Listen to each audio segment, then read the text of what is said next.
Hello guys and welcome back to the channel.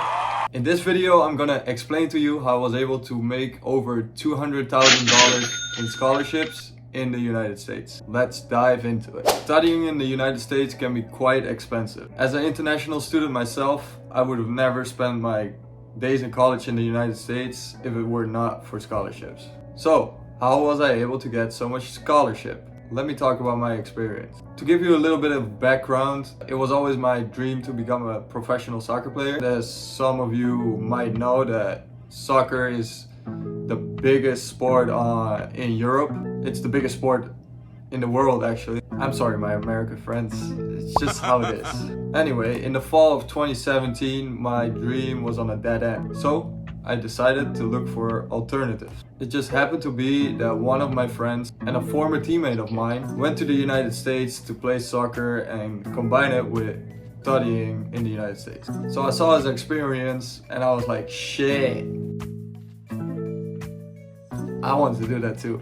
And to be honest, in the back of my mind I was thinking, oh, it's the United States. It's gonna be easy to, in the end, play professionally. God, I couldn't be more wrong. And trust me, I've tried to become a professional player in the United States. It's not that easy, especially for an international like myself. To become a professional in any sport is just hard, and you gotta get a little bit of luck. But that's not how I earned over $200,000 in scholarships. So, in the fall of 2017, I started the process of finding a college soccer team. And in this case, I signed up with an agency that does this kind of mediation. For athletic scholarship, it basically comes down to this framework. You make a highlight video of yourself playing the sport you want to play in the United States. You make a fitting resume. You then send it to a bunch of college coaches. You start connecting with the coaches, and finally you might be able to negotiate a scholarship offer and accept the offer. So let's break that down a little bit. In order to make a highlight video, you need footage of yourself playing the sport that you're playing. I was fortunate enough that my team back home filmed pretty much all their home games. They gave me a lot of footage to work with and use for my highlight video. So I pretty much put all my best moments into one video, and the agency I work with edited the video to make it look nice and that it was clear who I was in the video. The highlight video needs to grab the coach's attention, and it needs to make them think like, I want that player. So how would you do that? You gotta start with your best 3 actions. Now you might be thinking, what if my team doesn't film the home games or doesn't film any of the games? Well, you can just ask your parents to film a couple of your games just using an iPhone. It doesn't have to be fancy.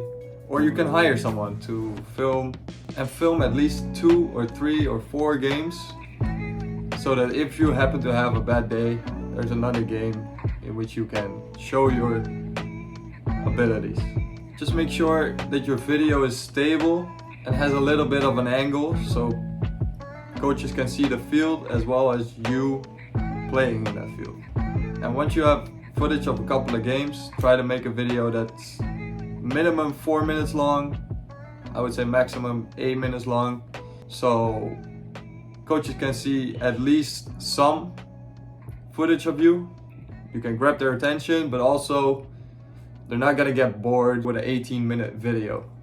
In addition to your highlight video, you want to make an athletic resume.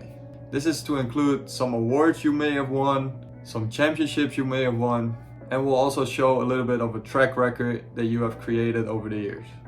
Anything you think is relevant and that might impress the coaches, just put it in there. For me personally, I was chosen top 3 best talents in the region in 2017 or 2018. 2018. So I included that as well as some regional selections I got when I was a kid.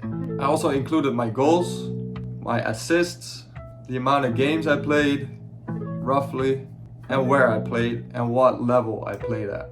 You can then also include some personal information about yourself, about your character, how other people would describe you, something like that. So once you made a highlight video and you made a nice athletic resume, it's time to send it to a lot of college coaches. For me, the agency already built a network of coaches, so coaches could easily go to their website, log in, and see who was available for recruiting for the next fall. So once you've sent this stuff around and coaches have looked at you, the ones that are interested will reach out to you. So once I made my highlight video, I got definitely a lot of response from all different kinds of level: NAIA, NCAA Division 3, NCAA Division 2, and NCAA Division 1. I would say predominantly from Division 2, but me at that time, I had no clue that there were any different levels to college soccer. It was never explained to me, and I had to find out once I got in the United States that these levels were there and that they were significant. In the future, I might be talking more about the different levels of college soccer, but for now, know that there are different levels of college soccer, and if you want to play college soccer in the United States, just make sure that you include that in your decision. So once I started connecting with coaches via email, FaceTime, phone calls, what happens is they want to let you know about their program, how they run things, how the school is, and they kind of try to charm you into coming to their school, obviously because they want you. But this is also a good moment for yourself to state your intentions, what you're trying to accomplish coming to the United States. Are you there for fun? Are you there to accomplish something else? Do you want to play professionally? Is that your goal? You want to win championships? What kind of playing style suits you best? This is the perfect time to discuss all of that with the coaches and see if there's a potential fit for you. The coaches do the same thing. They state their intentions. They will let you know what they're looking for and how you might be fitting into that vision.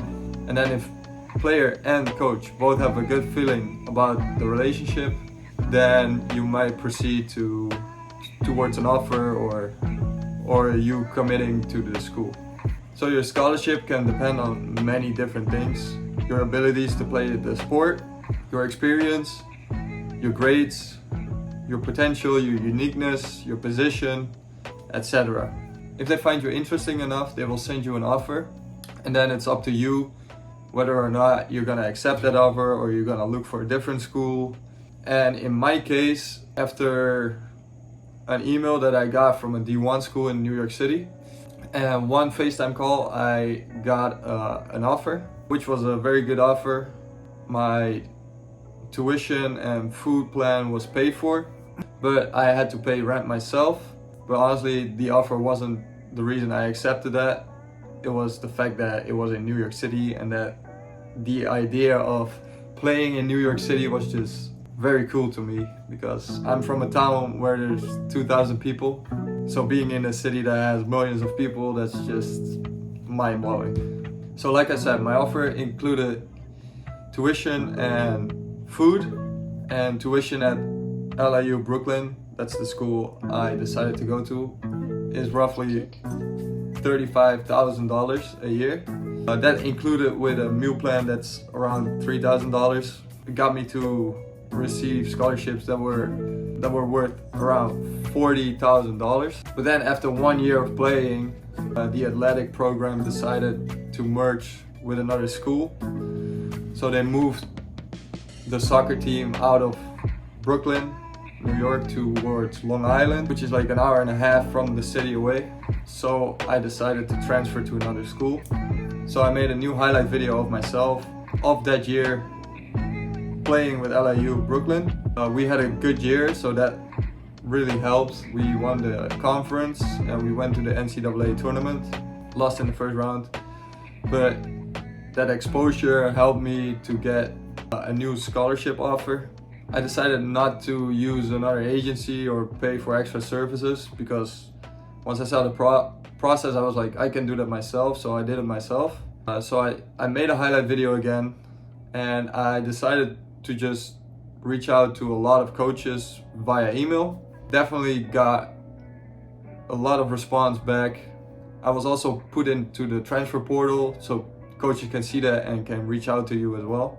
So I got some interest from really good teams, However, most of them didn't want to pay a full scholarship. They either didn't have the money or they didn't want to spend it on me. I got invited to visit a school in upstate New York, and after my visit, they offered me a full scholarship to come there and play for them. So I decided to transfer to Marist College. I played 3 years there, finishing my bachelor's, and now in the process of finishing my master's. And all of this was pretty much paid for by the school. Tuition at Marist College is around $43,000 a year, which is quite a lot. And in addition, they pay for my housing and food plan. So I stayed there for 3.5 years almost. So the total amount of scholarship I received over there was around $175,000. That combined with the $43,000 of the first year at LIU is more than $200,000 for me to come here and play and study. So I'm very thankful for that, and yeah, that's pretty much how I earned over $200,000 in scholarships here in the United States just by playing soccer. Anyway, if you made it to the end of the video, thank you so much for watching. If you like this video and want to see more, make sure to subscribe to the channel and let me know in the comments so I can make a video about it. Yeah, until then, ciao.